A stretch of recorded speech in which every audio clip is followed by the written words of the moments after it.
Welcome to the Rangers Today Baseball Podcast. From the bus leagues to the big leagues, the Rangers Today Baseball Podcast has got you covered. Here's Jeff and John. Hey everybody, welcome to the Rangers Today Baseball Podcast. This is episode number 123, and today we've got Road Trip to Round Rock is where we are. We're at the Round Rock. That's what we're calling this one? We're calling the Road Trip to Round Rock, or Round Rock Road Trip, however you want to play that one. We're in Round Rock. We're down the left field line for anyone that's here. We're going to have on Jack Leiter, and Cole Winn will join us here in a little while. But first, before you do that, guys, right here on the table, we've got At Long Last, which is the book that Jeff wrote commemorating the World Series. If you want it, he'll sign it for you. It's $15 by Triumph Books. We've also got down in the bus leagues. We'll do after them when they get here. Yeah, but we got a QR code you can scan for a $45 annual membership, which is quick math. That's 25% off the normal price. So come by and get your QR code and sign up. And if you don't want to look at us, our better halves are here today. So we brought the wives down. The Mrs. Rangers Today podcast are here helping us get set up. But you know what? We got to talk about big league stuff. Let's go down and the Rangers have finally started to do something. I mean, we won 3 in a row. That's that's been a while. Well, yeah, they hadn't won back-to-back games since the trip to Oakland. And so, yeah, it had been a while. But, they played a good game at Minnesota that Sunday.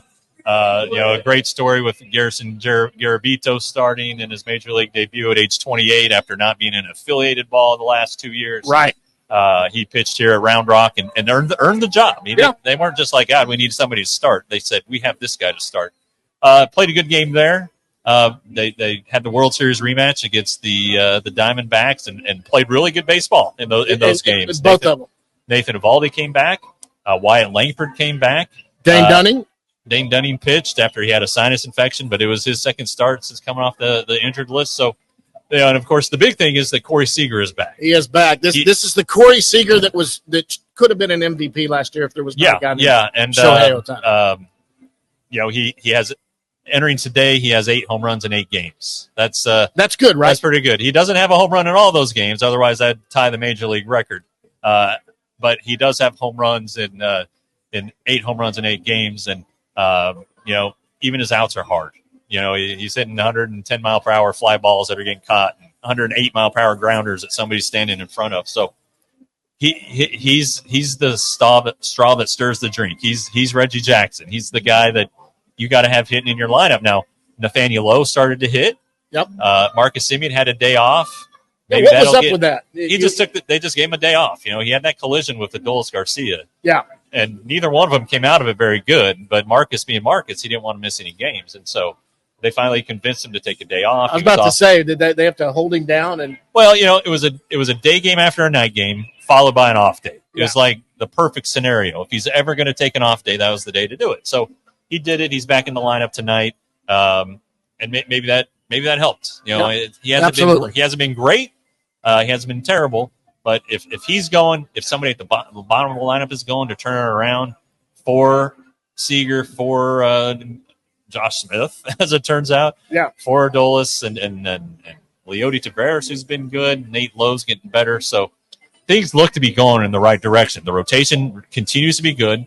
The bullpen's been good. Guys like Jesus Tinoco, who was here most of the season, he has pitched in a couple leverage situations. Yeah. They're trying guys out. Jacob Latz has been really, really good. And so our friend Jacob Latz. That's right. But that's encouraging. So if everything is clicking, you see what happens when everything is on the same page, when all the facets are clicking for the Rangers, they're a really good ball club. And, getting Wyatt Langford back and healthy is always something good. He's one rookie. We saw the struggles of Evan Carter. Wyatt Langford, although the numbers weren't quite there, did not look as lost as maybe Evan was at the time. Evan's back has obviously been bothering. That's part of the problem. Yeah. But just seeing Langford in the lineup, he scored on the double behind. I mean, not many guys. From first on a double to left field. To left field. I mean, that doesn't happen a lot. No, especially a guy coming off a hamstring injury. So he's fine. He hit the ball hard 3 times in that game. Yep. The weak hit he had, the weakest of his contact actually drove in a run. That's baseball for you. Yeah. But, and dropped in. He he feels like he's in a better place too. So that's good. Now, the Evan Carter back thing, I think, might be a while. He had this a couple of years ago. Well, a couple of years ago, it was called a stress fracture. And they, he was their second round pick. They gave him a long time he didn't play. He got hurt in May. He didn't play again that year. He didn't start hitting again until December of that year. Now, I'm not saying that's what's going to happen here because we don't know what the injury is. They call it a lumbar sprain, which is basically a lower back strain. Right. But he is, I would expect Evan to be out at least a month, maybe longer. He's 21. You don't want to have back problems. No, he's got a long career. You don't screw around with that. I think they're going to be okay. And it's not just the back. He's probably developed some bad habits. It's kind of like what happened last year at AA with his wrist. He got hit by a pitch, took a couple days off. Next game, I think it was, got hit by a pickoff throw in the same area. Yeah. If you look at his May numbers last year at Frisco, they were no good. Right.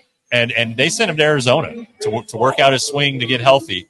That might have been what they did with Wyatt. They sent him to Arizona, finish getting healthy, but also get at bats, work with the coaches, and get right. So we'll see. This is going to be his third game tonight.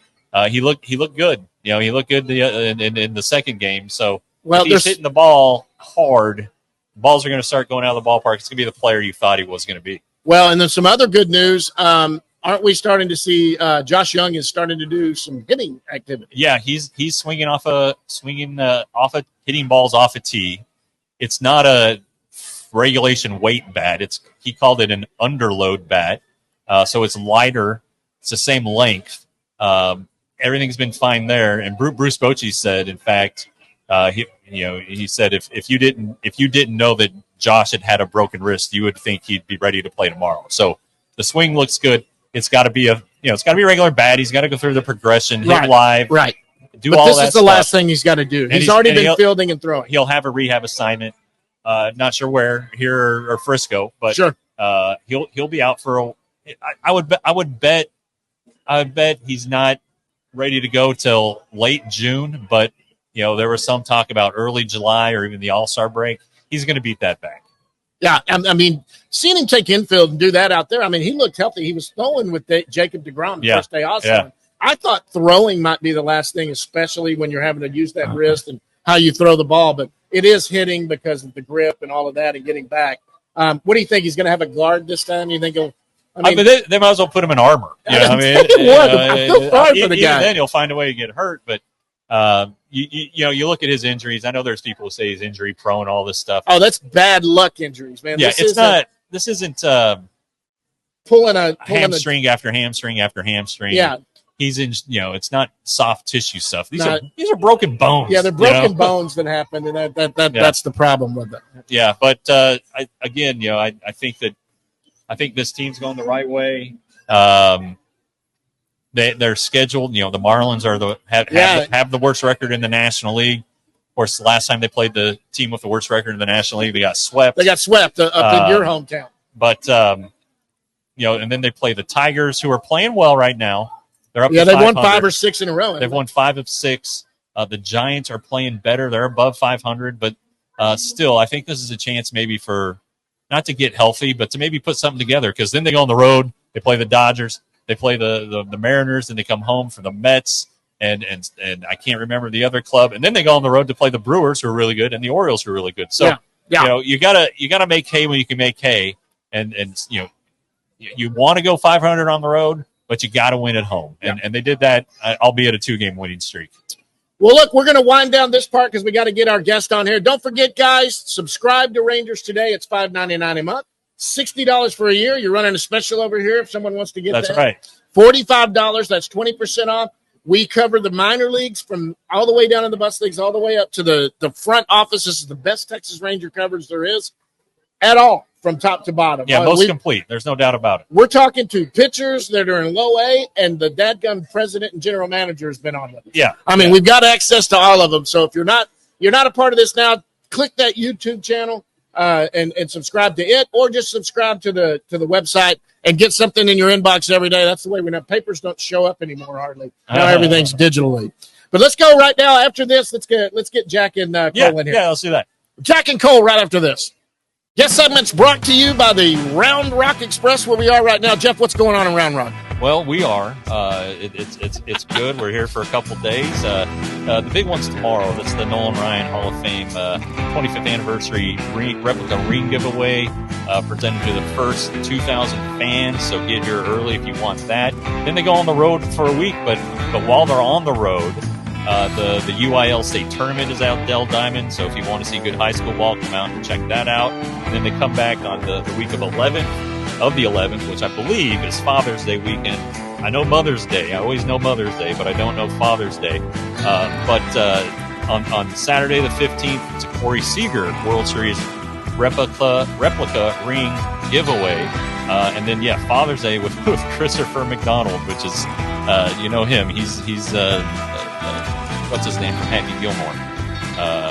The Shooter McGavin. Oh, Shooter. Yeah. He's out here? Yeah, so come on out and see him on Father's Day. So for more information, visit www.milb.com/round-rock.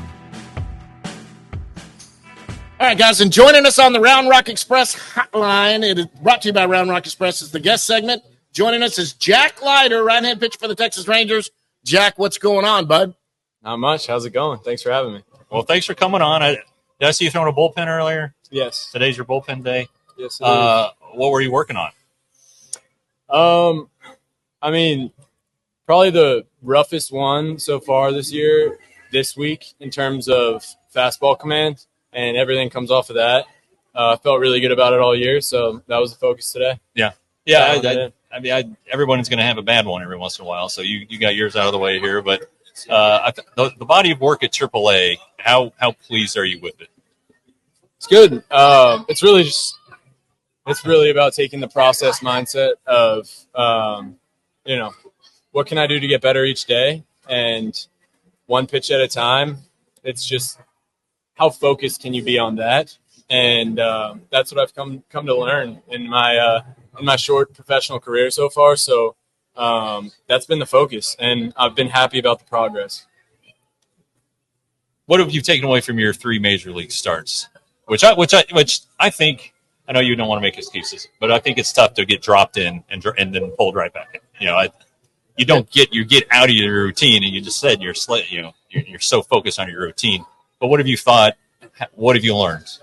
Yeah, I mean, there's a lot to take away. I think each one has been its own learning experience, each outing, and they've all been far from ideal. And I know that what I can do and what I will do is a lot better than that in terms of the results. But again, it's about the process and what can I take away from each outing. And a lot of it's been pitch usage, pitch selection, kind of the rhythm and tempo that I carry down here.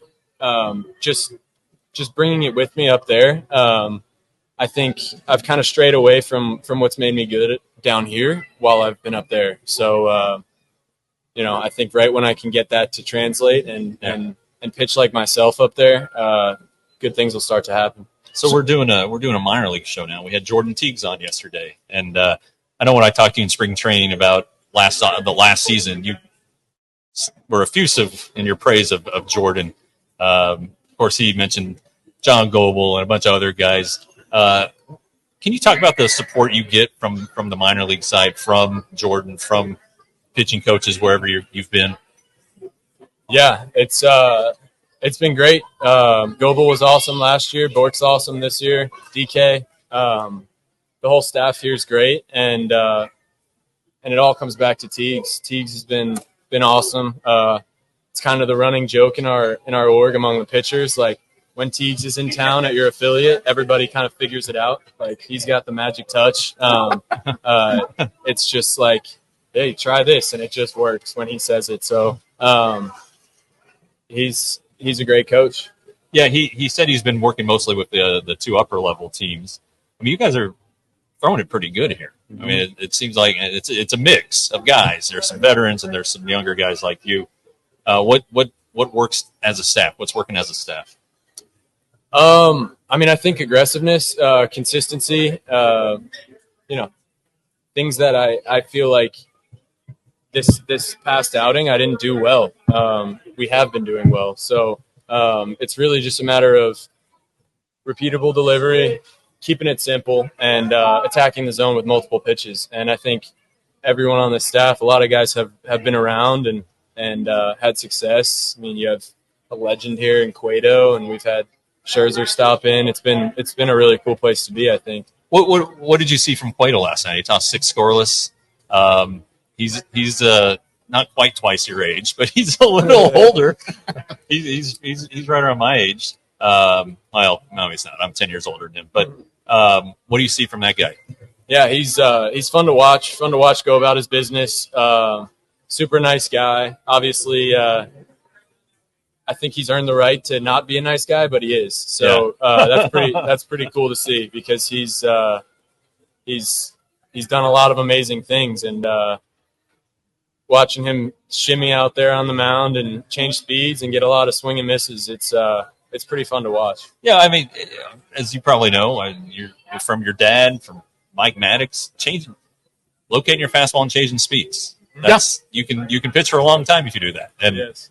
And I mean, Mike Maddox, people forget, pitched in the majors for 16 years. Yeah. Your dad pitched a long time. Johnny Cueto has pitched a long time.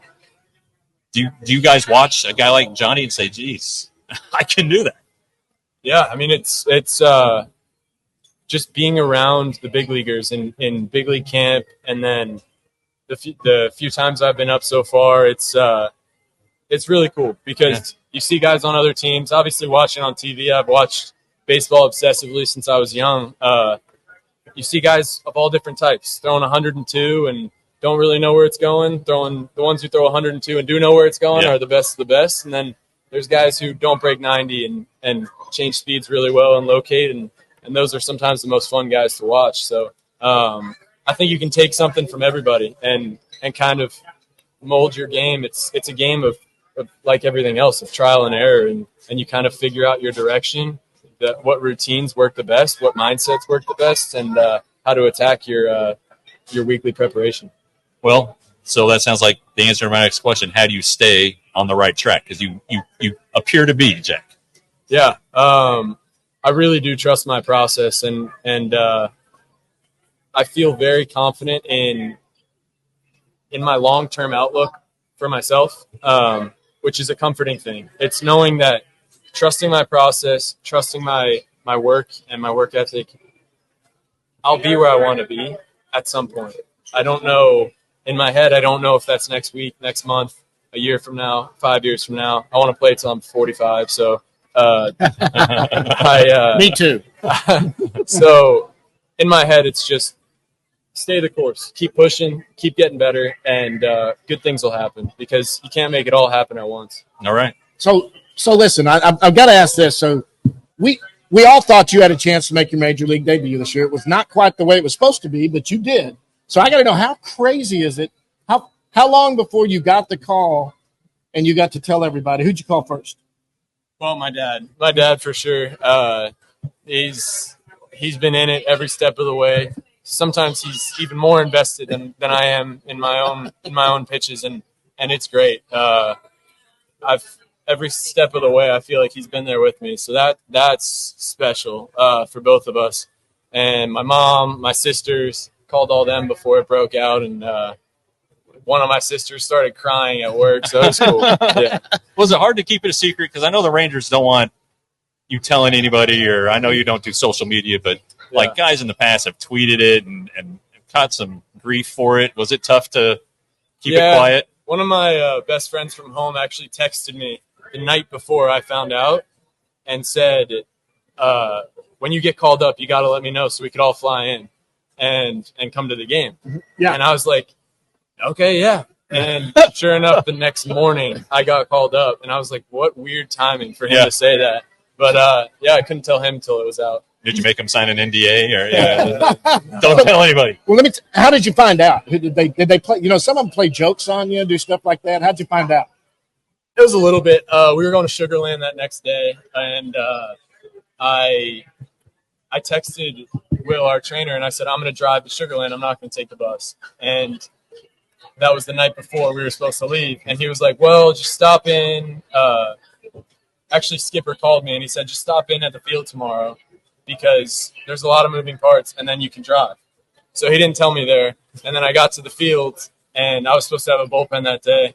They called me in Skip's office and the whole coaching staff was in there and they said, you're going to throw your bullpen this morning. It was like 8 in the morning. You're going to throw your bullpen now and you're on a flight to Oakland later. So, no, it was awesome. So you flew in that day and then started, 2 days? So it was a Thursday day game, that, right? Then, that was on Tuesday. So okay. Detroit was a yes. All right. Well, listen, Jack, we appreciate it. We know how busy you guys are. Take time to stop down and talk to us. It means a lot to us. I think Cole's going to join us here in a second. Congratulations on your big league debut. I know the other day wasn't great, but hey, that happens every once in a while. Like you said, I had a bad Wednesday too. Just your fastball wasn't going good, and man, if your fastball's not, you can't play off of that. So that's it. Congratulations. Thanks for coming on with us again. We'll see you down the road, bud. All right. That's Jack Leiter.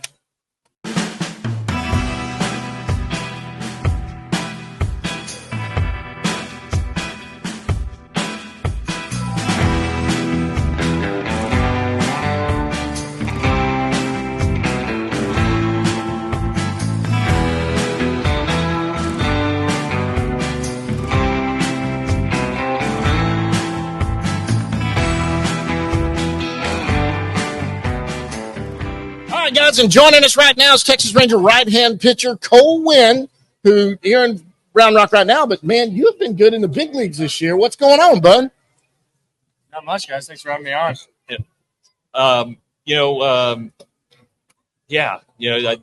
We were in spring training. We saw you.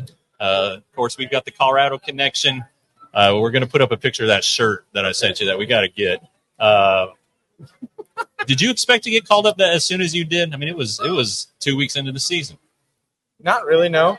I think everything had to go perfect for my path, not so perfect for others, which is the unfortunate part for others. But, that's how the game works. And, I was, blessed to be in a spot that I was.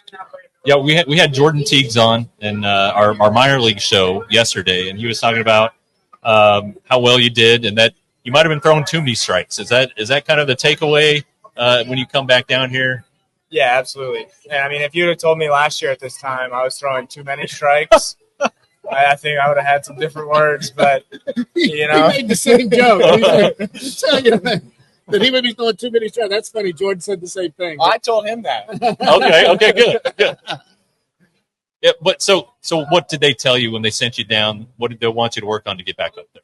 It was more so just expanding the zone with 2 strikes. Up there, the hitters are really good. And they'll make you pay for mistakes that you make. And, I think it's even more so. Like, you notice it when you make a mistake and 2 strikes count, but foul it off or get a good piece of it and get a single or a double or whatever. But, yeah, I think it's just expanding the zone with 2 strikes. Among the things you got to do was pitch in Colorado. And I know you'd pitched at Coors Field before, All-Star games and the Futures game, but what was that like to actually have your grandma and your friends see you in a major league uniform in a major league game? It was really cool, honestly. I mean, like you said, I pitched there before in high school and the Futures game and played there before, but never in a big league uniform in a big league game. So, I mean, it was really cool. It was cool to have family there. My grandma was able to go to every game. I had a ton of friends there. And people I haven't seen in years come by the bullpen and say hi or whatever. But, I mean, it was really cool. It was special to go back there. So have you stopped giving your parents grief about not being there, about being at a wedding? No, not yet. I think I have a little bit more time before that one. Yeah, what's the statute of limitations on that one? I think I got a little bit more time. But they did make your debut, which is pretty impressive on short notice. Yeah, no, that was awesome. They were fortunate enough to find a flight the same morning because I found out late the night before, and then it was a day game. So they had a pretty quick turnaround too. So, I mean, it was cool to have them there. Yeah, what was that like for you? I know this is always John's question, but I'm going to steal it from him. Like, how did you find out that night, and what did they say? Did they play a joke or anything on you to do it? No. So I found out I was just sitting in my locker, and then Bort came up, said, "Hey, Skip wants to see you." So I went in there, and they said, "You have a flight to Houston." And then after that, it was a little bit harder to remember. But no, they said it's 50-50 whether you're going to get activated or not. You'll know in the morning when you get there. And then, I got there and I was activated. And then next thing you know, I'm in the game. That was a crazy weekend because they won the first game. That was the Angel Hernandez game when Wyatt got it in just before Angel retired. Lucky him. And then the next day, Brock Burke had the unfortunate run-in with the door, so Austin Pruitt came up, and then Cody Bradford, who we all thought was on his way back, his back wasn't getting any better, and you took his spot, and he's still dealing with it. But like you said, sometimes that's what it takes, and it's a crummy way to make your debut, but that's why you're here. Yeah, absolutely. Yeah, I mean, it's never fun seeing the guys that you work next to get hurt or go down, but it is part of the game. Yeah, so. I mean, you've known him forever. So it's you don't you're not like come on hamstring, never. But it's got to feel kind of good. I mean, let's be honest. You didn't go up to the major leagues, and the reason you got demoted was because of performance. Really, unfortunately for you, you have options. Yeah. And in that moment, that's kind of why they wanted to get you to work on something else, expand your zone. But hey, you have options, and we got to see if we can get some more out of these guys. It wasn't because you were just getting shelled or something that's happened. You're actually doing really good up there. I mean, we're proud of you. We've known you since you were. But high A coming up. 2018, first time we met. Sure.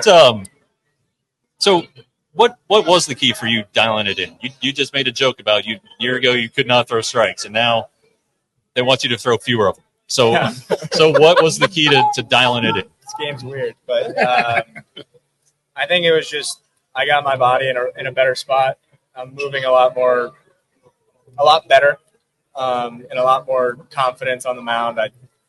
I know what I'm doing. I know what the day-to-day looks like. I think my preparation's better. I think my mindset's better. And, I mean, it's just trusting in myself, trusting my pitches. Well, and then being there and seeing like a Robertson and a Yates, how they go about it, that's got to be huge too. Yeah, for sure. I mean, those guys are some of the best in the game. And they've been playing for a long time, and you can see why. I mean, their day-to-day is – they're putting in the work just like everybody else. But, they've been doing it for so long, and I was able to pick their brain and see what they do on, say, a day that they're hot, a day that's a recovery day, and, they were really helpful with that. Yeah. So, and then like you're in Colorado, you got to go to Pasta Days, one of our favorite restaurants. We got to get them to sponsor the show somehow. I don't know what is it? Pasta J's. It's in Boulder. Tell them we got a big support group in Longmont. Yeah. We can send some Longmont business their way, maybe. So I played football and basketball with the owner's son. Okay. So that's why we started going there. So I have a connection. So we could maybe get something going. The native son, man. He can get us a sponsorship from up there. I know. Got to bring one to Texas. That's right. Absolutely. Hey, so I got to ask, how's the golf game? Have you had a chance to play much? Or? I played a few times this year. In season, it's a little bit different. Off season, it was pretty good, but I try and get out every once in a while. Where are you sitting? What's the handicap? Like 1. Oh my gosh! Where do you play around here? Around here, like Forest Creek. Got a connection through my agency with UT, so we played there a couple times. Okay. And, yeah. Try and play all over. Yeah, but you got a day job too now. Yeah. It's not spring training anymore. I know. I got to work. It's tough to go in the mornings and come here and pitch. Especially when it's getting smoking hot, which it's about to do. Yeah. I mean, I'm wearing long sleeves. So are you. I'm dying. Yeah. I'm sweating and I'm not. That's because I've got the extra thermals on right here. If the weather could stay like this all summer, it'd be amazing. It's not going to happen. No, it's not. Need to get back to playing indoors. Right? Yeah, that's a good part. For sure. Well, listen, man, we want to thank you so much for stopping down, and you always are willing to come on when we get you out here. Congratulations. You are a big leaguer. You're going to be back up there. We already know that. The time's coming. Great job. We're really proud of you, bud. Thank you so much. All right, thanks. For having me. All right, guys. That's Cole Winn joining us here right now. Hey, when we come back, we're going to go down in the bus. Down in the Bus Leagues is brought to you by the Frisco Rough Riders. Jeff, what's going on down in Frisco? Well, they're on the road. They're on a 2-week road trip, so they're not back at Riders Field until the week of June 11th when they play Amarillo, the Sod Poodles, which, as we all know, is a prairie dog. On Tuesday, the 11th, it's camp day. On Thursday the 13th, it is Thirsty Thursday. Friday the 14th, Fireworks Friday. It's also NASCAR night with Texas Motor Speedway. On the 15th, it's Mutts Cuts night. That's from Dumb and Dumber, the van with the ears and everything. It's a replica. It's not the real deal, but you can get you a ride in that if you want. Kids Run the Bases on Saturday. It's also Bark in the Park, which fits with Mutts to Cut. And then on Sunday the 16th, it's the Evan Carter Kids Jersey Giveaway. And Frisco will be playing as the Dallas Black Giants in a nod to the Negro League. So for more information, go to milb.com/Frisco. Okay, guys, big thanks to Jack Leiter and Cole Winn for coming on with us. It is time to go down in the bus leagues, brought to you by the Frisco Rough Riders, the AA affiliate for the Texas Rangers. Jeff, let's go down in the bus leagues. We're going to start at the top, the Round Rock Express, who as of now have not played.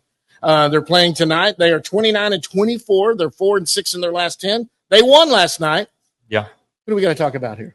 Well, the big one, and our buddy Justin Grounds on Twitter asked us, is Johnny Cueto's next start going to be in the major leagues? Because Johnny Cueto last night tossed 6 scoreless innings for Round Rock and their win, and he's 38. It was his best start, and I don't know. I don't think so. Because the Rangers have 5 starters right now, and John Gray I don't think is very far away. So. Where do you find a spot for Mr. Cueto? And, if an injury comes up, maybe he's the next option. I don't know. We just talked to Jack about it, and he's still on the radar. So that's kind of the interesting name, I think, right now. But, a lot of guys are doing a lot of good things down here. The team's playing well. The team's getting healthy.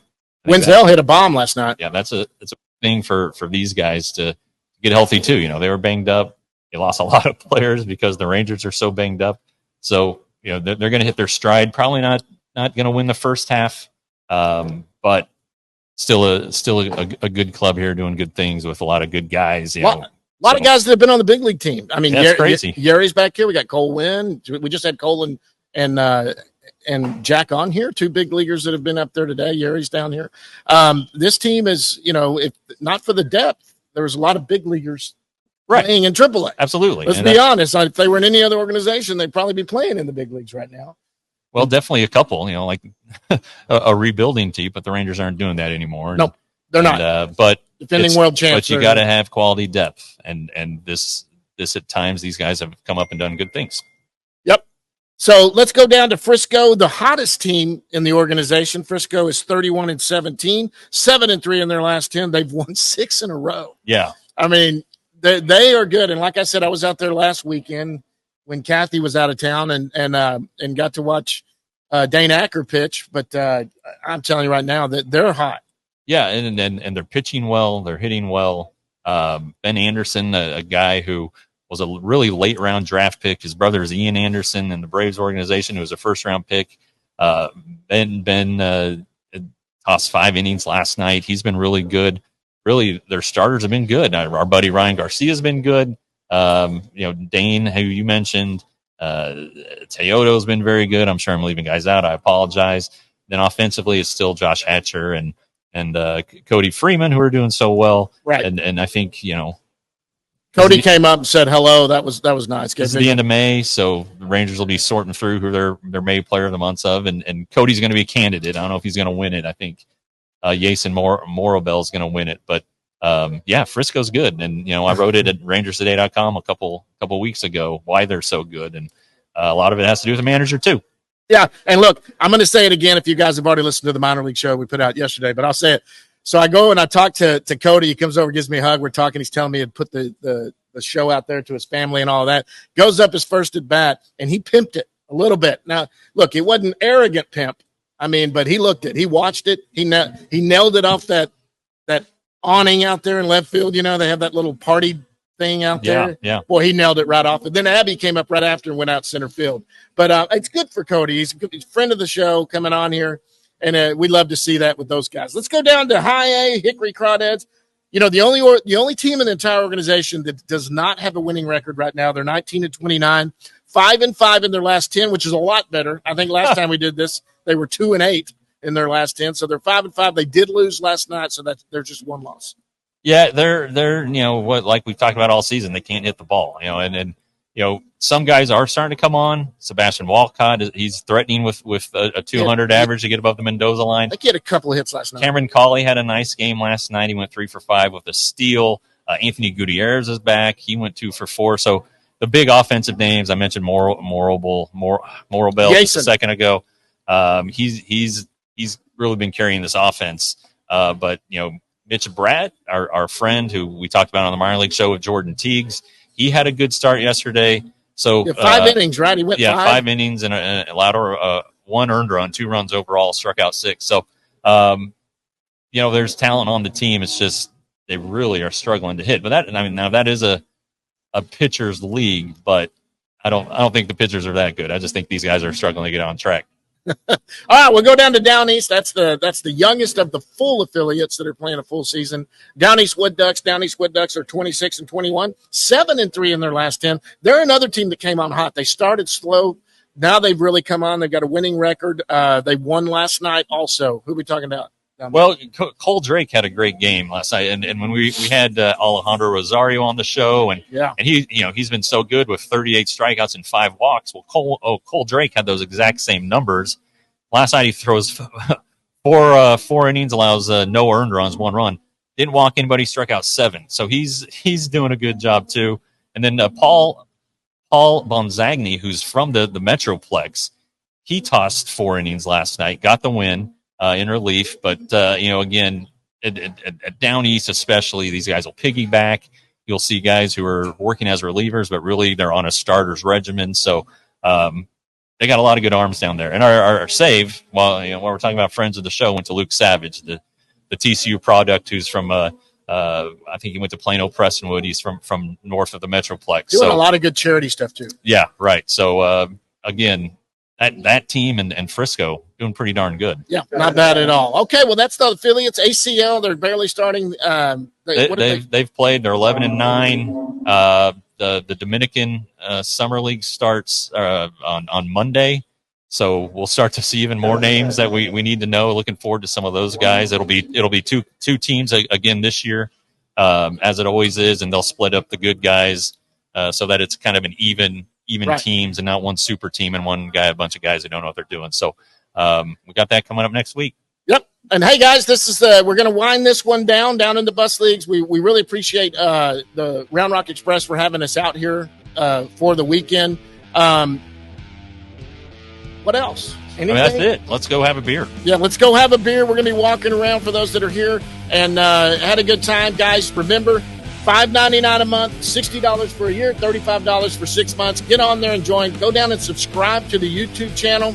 Really love that. This thing is growing and growing and growing. It's just doing so well right now.